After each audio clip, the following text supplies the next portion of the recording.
आज मु प्रस्तुत करिछि मुग डाली रे पूरी करिछि आ छुले तरकारी।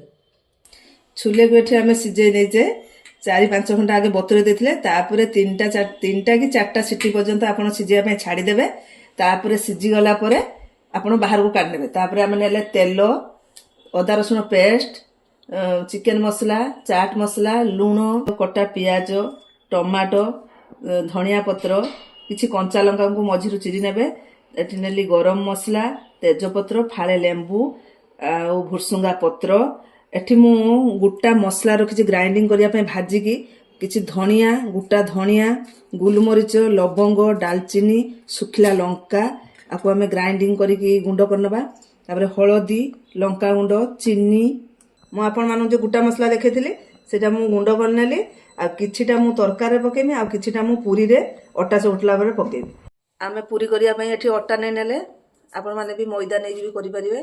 से पई मु देई देली स्वाद अनुसार लूण, तेल, किछि हळदी, सेही मसला रू मु किछि देई देबे एथरे कस्तूरी मेथी पत्र, मुग डाली मु राती रे बतुरे देइथिले ताको मु एबे पेस्ट करि आनिछि। मुग डालटा बेसी पेस्ट करने माने टिके खदखदड़िया रखिबे आ अटारे टिके जुआणी पकेबे काहे ना मु पकेया पई भूली जाईची। तापरे आमे भलो से गुटे गुला करि नबा, पानी देकी ताको चबुटीबे। एठी आमे गुटे भलो गुला तयारी करनेले ताको आमे किछि समय पई साइड करके रखि दबा। एपटरे आमे तरकारी प्रस्तुत करनबा। कढ़ा एबे गरम हे गला, तेल दे दबा।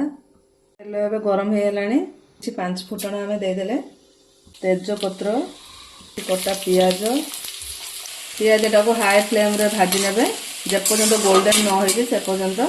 पियाज हेई आसलानी देखंतु, किछि भुसुंगा पत्र रखिथिने ताको दे देली, भलो बास्ना आसीबो। सुनो पेस्ट को पानी करके रखिथिले दे देबे। रखिथिबा मसला सब दे दबा, हळदी, लंका गुंड भले से कषि नबा। चिकन मसला दे देले, चाट मसला आम भल से कषि नबा। अदा रसुण गंध टिके गला परे आमे काटी रखिथिबा टमाटो दे देबे। मसला लागि आसुओ अल्प अल्प पानी दे देबे, देली कषिबे। टिके पानी दे दे कषिबे, देखिबे फ्लेवर भल आसीबो। एबे आमे टमाटो दे देबा, चिरिकी रखिथिले जे कंचा लंका दे देली।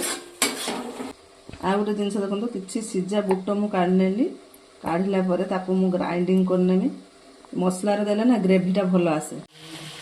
एबे सब लो फ्लेम रे करिवे। किछि चीनी दे देले, मिठा पाई देलेनी, एमति टिके भलो बास्ना और स्वाद आसे। आमे जे काटिकी रखिथिले फाळे लेंबू सेटा आमे दे देले, किछि अल्प दही टिके देबे। बुट को जे मु ग्राइंडिंग कर रखिथिली ताको मसला रे देकी आमे भलो से कषि नबा। ग्रेवीटा भी भलो हबो आ तरकारीटा भी स्वाद भी भलो आसीबो। हाई फ्लेम रे ही कषिबे एबे काहे ना आमे पानी दे दिजे ना किछि। मसला रे आमे पानी दे देले सेति में हाई फ्लेम रे आमे कषिबा। किछि कस्तूरी मेथी पत्र दे देले, बुट दे देले, कषा है गलानी। एबे आमे पानी दे दबा, माने तरकारी फुटिया पर्यंत आमे छाड़ी दबा।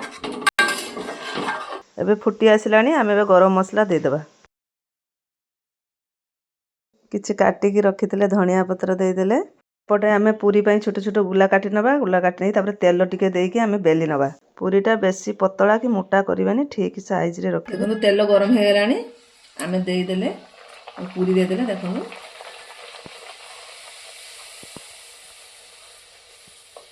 केते सुंदर फुलिछि देखो।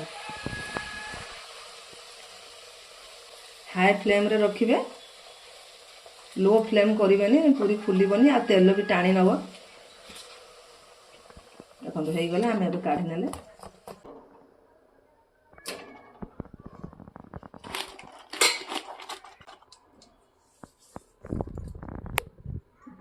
ପ୍ରସ୍ତୁତ ହେଇଗଲା ମୁଗ ଡାଲି ଦେଇକି ପୁରୀ କରାହେଇଛି ଆଉ ଛୋଲେ ତରକାରୀ। ମୋ ଭିଡ଼ିଓ ଯଦି ଆପଣମାନଙ୍କୁ ଭଲ ଲାଗୁଥିବ ଲାଇକ୍ କମେଣ୍ଟ ସେୟାର କରିଦେବେ।